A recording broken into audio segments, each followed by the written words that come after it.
जननी जन्म सौख्यानां वर्धने कुल संपदां पदवी पूर्व पुण्यानां लिख्यते जन्म पत्रिका गजाननं भूतगणादि सेविदं कवित्त जम्बू पलसार पक्षितम् उमासुदं सोह विनाश कारणं नमामि विघ्नेश्वर पादपङ्कजम् आदित्याय च सोमाय मंगलाय बुधाय च गुरु शुक्र शनिभ्यश्च ராகவே கேதவே நமஹா. உலகெங்கும் வாழக்கூடிய நெக்ஸ்ட் ஜென் நேயர்கள் அனைவருக்கும் வணக்கம். நான் உங்கள் மக்கள் ஜோதிடர் டாக்டர் ராஜ்குமார் சிவாச்சாரியார் பேசுகிறேன். எல்லாரும் எப்படி இருக்கீங்க? நலமா இருப்பீங்கன்னு நம்புறேன். இப்பொழுது நாம் பார்க்கக்கூடியது ஆகஸ்ட் மாத ராசி பலன்கள். ஒவ்வொரு மாதத்திற்குமே நமக்கு ராசி பலன்கள், ஒவ்வொரு மாசத்துக்குமே நமக்கு என்னென்ன நடக்கும், எப்படி நடக்கும் அப்படிங்கிறது நமக்கு சில விஷயங்கள் நமக்கே புரியாத புதிதாக இருக்கும். சில விஷயங்கள் அதுல பாத்தீங்கன்னா எல்லா ராசிக்குமே ஒரே மாதிரி இருக்காது. அதை மட்டும் ஞாபகம் வச்சுக்கோங்க. நமக்கு இந்த ராசிக்கு சொல்றது அடுத்த ராசிக்கு அப்படி இருக்குமோ, இந்த ராசிக்கு இப்படி இருக்குமோ அப்படிங்கிற மாதிரியே கிடையாது. ஒரே மாதிரியே இருக்காது. ஒரு ராசி வீண் வார்த்தையால் குடும்பத்தில் சண்டை வரும் ஒரு ராசிக்கு. அதே போல இன்னொரு ராசிக்கு அப்படின்னு எடுத்துக்கும் போது தேவையில்லாம அலுவலகத்திலேயோ அல்லது தொழில் செய்யக்கூடிய இடத்துலயோ தேவையில்லாத பிரச்சனைகள் சில பேர் சந்திக்கக்கூடிய சூழ்நிலைகள் வரும். இன்னொரு ராசி அவசரத்துல முக்கியமான பொருளை விட்டுட்டு போய் அதனால சில பிரச்சனைகள், அதனால சில விஷயங்கள் இதெல்லாமே வரும். இப்படி ஒவ்வொரு ராசிக்குமே பாத்தீங்கன்னா ஒவ்வொரு விதமான பலன்களை நான் பார்க்கக்கூடிய சூழ்நிலைகள் வரும். அதே போல யாரோ ஒருத்தர் செஞ்ச தப்ப நீங்க போய் தலையிட்டு அதுல போய் மாட்டுக்கொள்ளுறீங்களா? யாரோ ஒரு தப்பு, எங்கேயோ ஒரு தப்பு நடக்கிறது, அதை நீங்களா போய் மாட்டிட்டீங்கன்னு வச்சுக்கோங்களேன். அதுல இருந்து வெளியில தலையெடுக்கிறது ரொம்ப கஷ்டம். சோ இந்த மாதிரியான விஷயங்கள்லாம் இருக்கு. இந்த ஆகஸ்ட் மாசம் இன்னும் என்னென்னலாம் நடக்க போறது அப்படிங்கிறத நீங்க கடைசி வரைக்கும் வீடியோவை ஸ்கிப் பண்ணாம பாருங்க.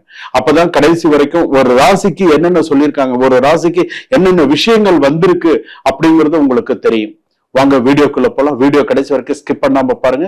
வாங்க மேஷ ராசியில இருந்து போவோம். ரிஷப ராசி நேயர்களே, உங்களுக்கு இந்த ஆகஸ்ட் மாத ராசி பலன்கள் எப்படி இருக்கு? அதாவது ஒரு முடிவு ஒரு பெரிய திருப்பத்தை தரப்போகிறது அப்படின்னு சொல்லலாம். பொதுவாகவே ரிஷபராசி யாருடைய ராசி சொல்லுங்க? பெருமாள் சம்பந்தப்பட்ட ராசி, மகாலட்சுமிக்கு ரொம்பவும் பிடித்த ராசி அப்படின்னு கூட சொல்லலாம். அதாவது ரிஷபராசிக்காரர்கள மகாலட்சுமிய ரொம்ப பூஜை பண்றது, மகாலட்சுமியை தீபம் ஏத்துறது, மகாலட்சுமி சம்பந்தப்பட்ட வழிபாடுகள்ல நீங்க பண்ண இன்னும் இந்த ரிஷபராசி ரொம்ப சிறப்பு. அதுவும் ரோஹிணி நட்சத்திரம் ரிஷபராசி, மிருகசீரிஷ நட்சத்திரம் ரிஷபராசி, கிருத்திகை நட்சத்திரம் 1, 2, 3, 4 பாதம் இந்த ரிஷபராசி எல்லாம் சிறப்பான ஒரு விஷயம் தான். நீங்க என்ன சில ஒரு காலத்தின் கிரக நிலை சில கஷ்டங்களை எதிர்நோக்குறீங்க, அவ்வளவுதான். ஆனா அதற்கான நம்ம அந்த தெய்வங்கள் உபாசனா தெய்வங்கள்னு பேரு. உங்களுடைய உபாசனா தெய்வத்தை நீங்க தெரிஞ்சுக்கோங்க, அதை நீங்க புடிச்சுக்கோங்க. டிஸ்கிரிப்ஷன்ல நம்பர் இருக்கு, நீங்க கால் பண்ணி ஒரு அப்பாயின்மெண்ட் பிக்ஸ் பண்ணி ரிஷபராசிக்கான உங்களோட உபாசனா தெய்வத்தை பிடிச்சுக்கோங்க. அதாவது உங்களோட இஷ்ட தெய்வம் அப்படிங்கிறது வேற, உபாசனா தெய்வத்தை பிடித்து கொண்டால் அது என்னைக்குமே உங்க கூடயே இருக்கும். ஆனா அந்த ரகசியத்தை யாருக்கிட்டும் சொல்லக்கூடாது.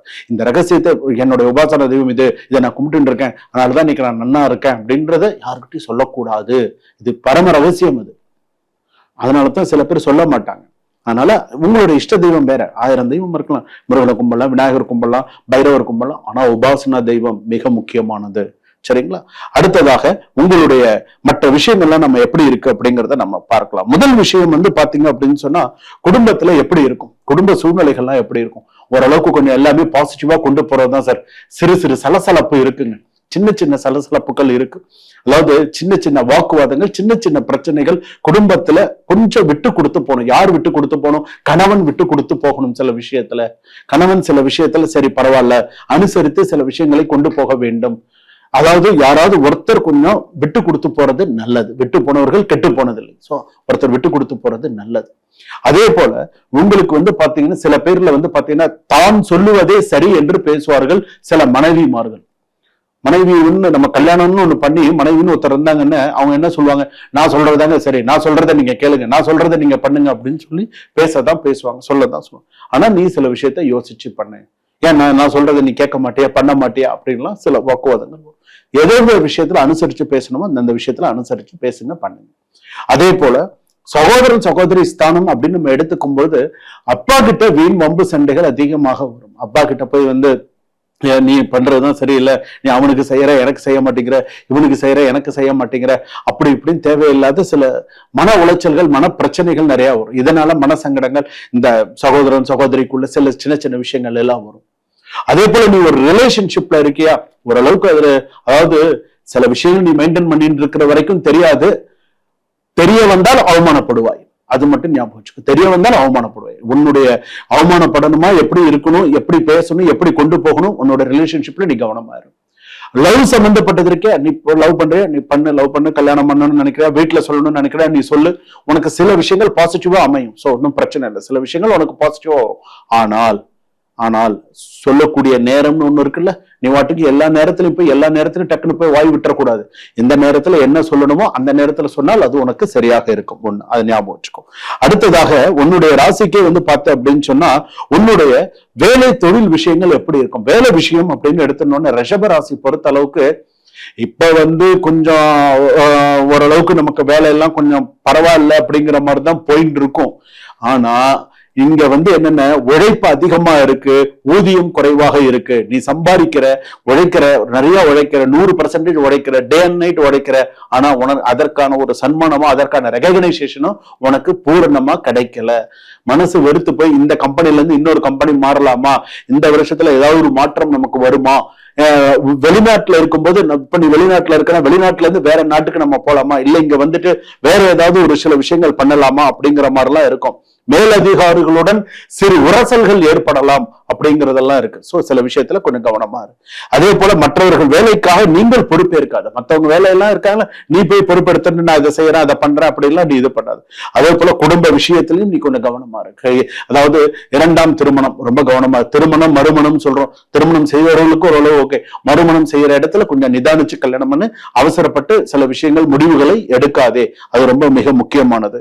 அதே போல சீனியர் சிட்டிசன்ஸ் எல்லாம் பாத்தீங்கன்னா சில பேருக்கு இந்த பணம் வரக்கூடிய சூழ்நிலைகள் வரும். சில பேருக்கு இந்த பணம் வருது, பண விஷயமா சில பாசிட்டிவா சில விஷயங்கள்லாம் நடக்கிறது, நல்ல செய்திகள் சீனியர் சிட்டிசன்ஸ்க்கு எல்லாம் வரதுக்கான வாய்ப்புகள் ரிஷபராசி பொறுத்த அளவுக்கு உண்டு. அடுத்ததாக பாத்தீங்கன்னா ஒரு ஒரு ஆண்களுக்கு, சீனியர் சிட்டிசன்ல ஆண்களுக்கு பாத்தீங்க அப்படின்னு சொன்னா சிறு மருத்துவ செலவுகள் அதிகரிக்கும். இந்த சுகர் சம்பந்தப்பட்டதோ இல்ல வேற ஏதாவது சிறு சிறு அந்த மருத்துவ செலவுகள் அப்படிங்கிறது வரும். அதே போல சில நேரத்துல இந்த வீடு வாங்குறது, நிலமா வாங்குறது, பிளாட்ஸ் வாங்குறது அப்படின்னு இருக்கு பாத்தீங்கன்னா, அந்த மாதிரி விஷயத்துல ஒரு 10 நாள் 20 நாள் பொறுமையா இருந்து அதுக்கப்புறமா முடிவெடுங்க. ஆகஸ்ட் 17 தேதிக்கு மேல முடிவெடுங்க. எதுவா இருந்தாலும் அப்புறமா எதுவா இருந்தாலும் உங்களுக்கு சக்சஸ்ஃபுல்லா வரும். ஒரு ஆன்லைன் டிரான்சாக்சன் பண்றீங்களா, ஒரு ஃபேக்கான விஷயத்துல எல்லாம் தலையிடாதீங்க. ஸ்கேம்ல எல்லாம் போய் மாட்டிக்காதீங்க. அதுல எல்லாம் போய் மாட்டிட்டீங்கன்னா நிறைய பிரச்சனைகள் வரும். ஸ்கேம்ல முக்கியமா விதவிதமான ஸ்கேம் வருது, போய் எதுலையும் போய் மாட்டிக்காதீங்க. ஒண்ணு. அதே போல பாத்தீங்கன்னா மாணவ மாணவிகள் இப்ப இருக்கக்கூடிய எஃபர்ட் பத்தாது, இன்னும் நிறைய எஃபர்ட் எடுத்து படிக்கணும். மருத்துவ படிப்பவர்களுக்கெல்லாம் ஒரு சில விஷயத்துல நிறைய சக்சஸ் பண்ணி மார்க்ஸ் எல்லாம் நிறைய வரக்கூடிய சூழ்நிலைகள் நிறைய இருக்கு. சோ சில விஷயங்கள்லாம் சக்சஸ்ஃபுல்லா வருது. அப்போ நீங்கள் செய்ய வேண்டிய பரிகாரம், நீங்கள் செய்ய வேண்டிய விஷயம் அப்படின்னு சொல்லும் போது மகாலட்சுமி வழிபாடு நிறைய. அம்மன் கோவிலுக்கு போயிட்டு வாங்க. அம்மன் கோவிலுக்கு போங்க, மகாலட்சுமி சன்னதியில தீபம் ஏத்துங்க. மகாலட்சுமி சன்னதியில எத்தனை தீபம் ஏற்றினால் உங்களுக்கு சிறப்பு? 6 தீபம் ஏற்றினால் சிறப்பு. கோவிலுக்கு போனீங்கன்னா 6 தீபம் ஏத்துங்க. நல்ல பியூரா நல்லெண்ணெய் தீபம் அல்லது நெய் தீபம் அம்மன் கோவில்ல போய் ஏத்துங்க. மகாலட்சுமி சன்னதி இருக்கா, மகாலட்சுமி சன்னதியில 6 நெய் தீபம் ஏற்றி அந்த மாதத்திற்கான சில விஷயம் நல்ல ஆத்மார்த்தமான வழிபாடு உங்களுக்கு பெரிய அளவுல சக்சஸ் கொடுக்கும். சோ அதை நீங்க இந்த ரிஷபராசி கடைபிடித்தால் சிறப்பு. இன்பமே சூழ்க, எல்லோரும் வாழ்க.